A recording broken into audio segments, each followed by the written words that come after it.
But there was this feeling, Stan. I swear I wasn't alone.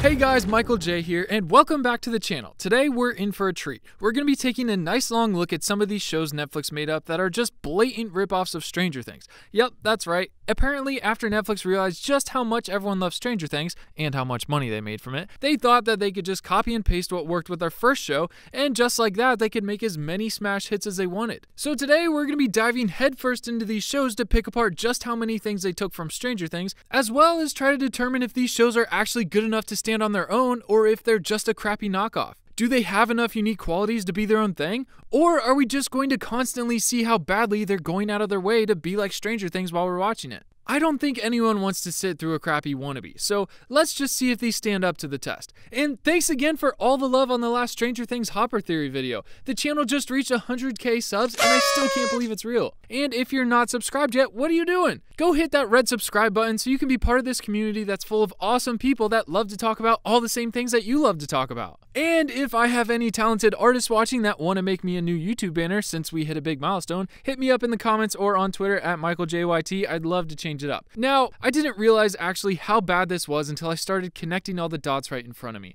Apparently, if a Hollywood studio gets wind of another studio that's making a new movie, they can literally just call up a team and have them create their very own version of the other studio's movie. Just a blatant ripoff. No shame. The audience will never know the difference. Look at this. After Toy Story came out, Pixar was rumored to be working on a project called Bugs. Apparently, someone at DreamWorks got wind of this and sent a team of animators to work right away so they could make their own movie, but beat them to the box office with it. Their movie Ants, Kurt Ritchie's favorite movie, literally came out a month and 13 days before Pixar released Bugs Life. And at the time, it was extremely successful, but people could still tell it was a ripoff. They're both movies about a misfit insect that discovers his destiny is far greater than he could have ever imagined. Can you spot the difference? Oh yeah, that's right, they're the same. Remember Finding Nemo? Another great Pixar classic? Guess what DreamWorks released shortly after? Guess.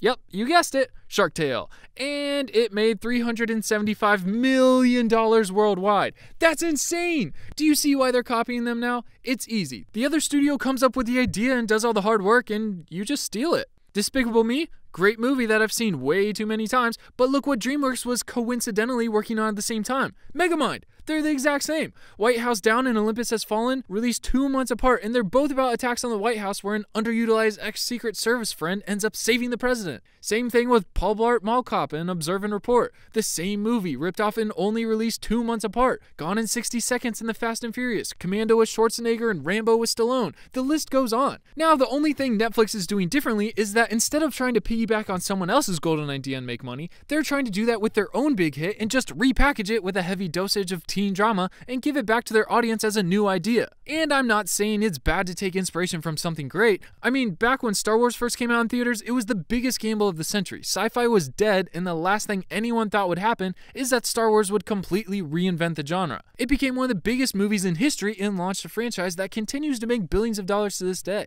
And just like with anything else that becomes uber popular, people follow suit and make similar things. Like, very similar. I've got a long list of gems that were shortly made after Star Wars became a hit that I would love to sit down and review with you guys sometime. I know I have a pretty diverse audience, which is awesome. I've got a lot of great Stranger Things fans, but also quite a lot of Star Wars fans. And I think this would be a really fun idea for a series, maybe in addition to the weekly Saturday videos. I don't know. Let me know if that's something you guys would enjoy. Now, the 2 main suspects we're going to be holding under a magnifying glass are Raising Dion and I'm Not Okay With This. Yes, that's the name of the actual show. Raising Dion was marketed to actually look like it was Stranger Things, and Not Okay With This is almost the exact same concept. A girl with telekinetic powers in a small town with her quirky friends? I don't see the difference. Now, we'll start with the bad and end with the good. At first, I genuinely thought the poster for Raising Dion was a teaser for the next season of Stranger Things. The kid looks like 11 and the big monster is literally the Mind Flayer. Try to convince me otherwise. This show is like if the movie Chronicle and Stranger Things tried to have a baby and it didn't work, so everything just started happening for plot convenience. There's no real reason to anything. It's like Stranger Things, but it's about little kids. Like little kids. Half of the first episode is just random stuff happening to show off some sick VFX and help distract you from the bad acting and horribly awful practical effects. This entire show just tries so badly to be Stranger Things 2.0. They said they originally wanted it to be a black superhero movie, which would be fine. There's plenty of successful black superhero movies out right now. But you know what? All they did was market it as a Stranger Things show. They copy and pasted what worked for them the first time. And that wasn't even the biggest surprise. The biggest thing that caught me off guard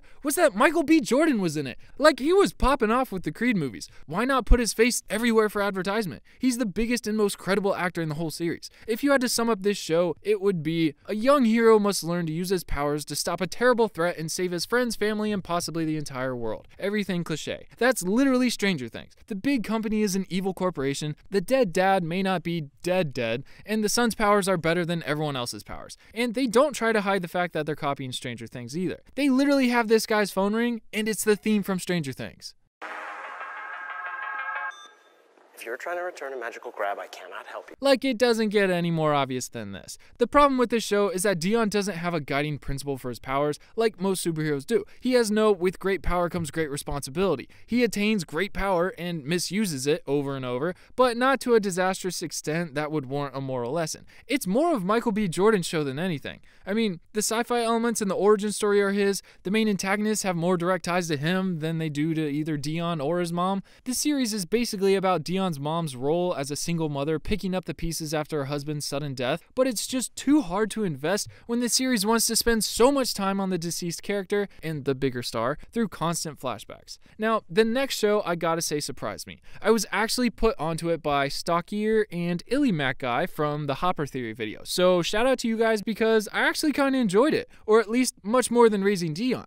I'm not okay with this, resembles Stranger Things the most, even though it's set in current day or the 2000s maybe. Wherever it's set, it definitely loves the 80s. This is like the R-rated version of Stranger Things with blood, drugs, and cussing. It's like they didn't have an actual boy to play Will, so they got the girl next door to step in. She's a bit older, and so far she's the best thing about the show. Well, at least maybe the first half. Her narration lets you know what's going on inside her head, and I love it. Her mom is definitely the Joyce of the show, just a bit more annoying. Hey, change your sweater.